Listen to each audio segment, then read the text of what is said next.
sperm banking industry basically grew up servicing heterosexual couples with male infertility issues. And there's been a huge shift, like in the last 10, 15, 20 years, towards helping lesbian families and single mothers start their families. And what we've really started to do is recognize that they have a different set of criteria and needs when it comes to choosing a donor.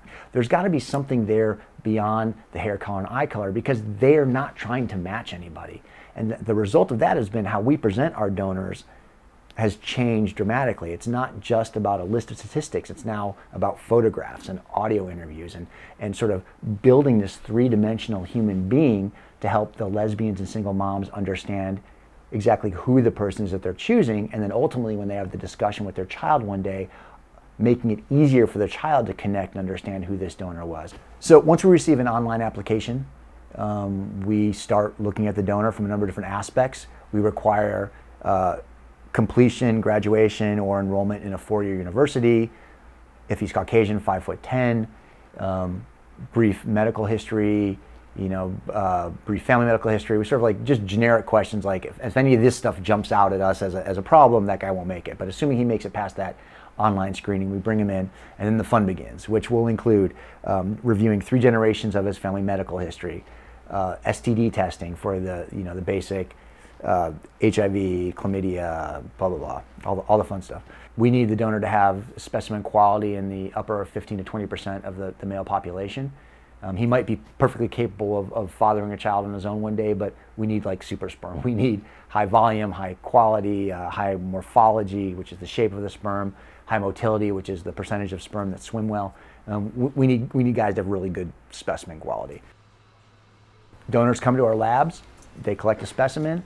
Our technicians take that specimen, they review it under a microscope, they add cryopreservant to it. There's a process it goes through to make sure that the sperm is frozen properly and thaws well so that it survives the entire process. It gets placed into little tiny vials. Those vials get put into liquid nitrogen.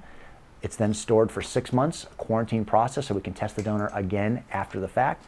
Once that donor's blood work comes back as clean, those vials are available for sale and they get shipped out the door.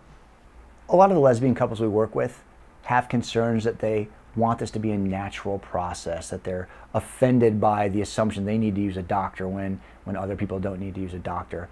And what I try to express to them is that the goal here is family, and the way you get there isn't as important as that you get there. And so there are sort of happy mediums. And one of the things that most physicians, particularly those who are used to working with same-sex couples, will allow for is that they'll do the catheter. They'll insert the catheter into the uterus, and then the sperm will be connected on with a little plunger, little hypodermic, and they'll allow the non-birth mother to actually drop the plunger. So technically speaking, the partner or wife will be the person inseminating her wife. Choosing a sperm donor is actually really easy. It sounds like this overwhelming decision, and it kind of is, because I get it. Like it's a lot to take in, but really it's almost like shopping for anything else now. You go to the website, you look at all these different criteria: height, weight, eye color, hair color, ethnic background, education, blood type, all these kinds of things. You make some choices. Suddenly your choice of 500 donors shrinks down to like 8 donors based on all these criteria. You start reading about them. You read about their likes or dislikes, their hobbies, their talents, their family medical history. You listen to audio interviews with them. You look at baby photos of them, and you look to make a connection. You want that that it thing, and it happens. It happens for everybody. No matter how skeptical somebody is when they come into this process, there is that moment of where this is the guy. We offer a program that's called an open donor program, and basically what that is the donor at the time of donation is committing to a minimum of 1 contact with any child who requests it. That contact remains anonymous and is facilitated by us, so the child will call us, write us a letter, however they want to contact us. 20 years from now, send us a hologram, I don't know, whatever they're going to do. And we will then reach out to the donor and say, we have this request, blah, blah, blah. The donor at that point can choose to answer a letter. It can be a phone call. It could potentially be an in-person meeting, but we will facilitate that contact back and forth until both parties have decided that they want to sort of drop the veil of privacy and can be introduced directly and have whatever type of relationship they want. A lot of our lesbian couples and single women too are concerned with sort of the donor's motivation. Why does this guy want us to be a sperm donor? And typically the answer is multifaceted. Certainly they are getting reimbursed, they're getting paid, but it's a lot of work for what they're getting paid, particularly in the screening process, and they have to write a lot and research their family medical history, and they get poked and prodded and tested, and they've got to donate on a regular schedule. Like it involves a lot. So the majority of guys in our program really do have an altruistic side to what they're doing, and basically the typical answer is, hey, it was a great way to help people and make some money.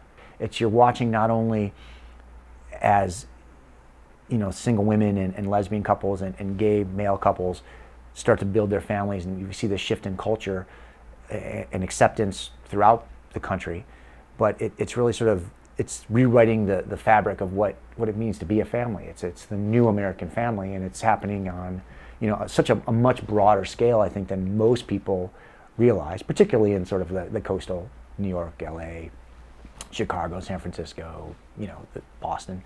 But it's this evolution, and these families are now really sort of having the opportunity to come into their own and to celebrate their families and be part of something bigger. And it's a great thing to be a part of. It's something we're very proud of to participate in on whatever level we can. So it's actually really great.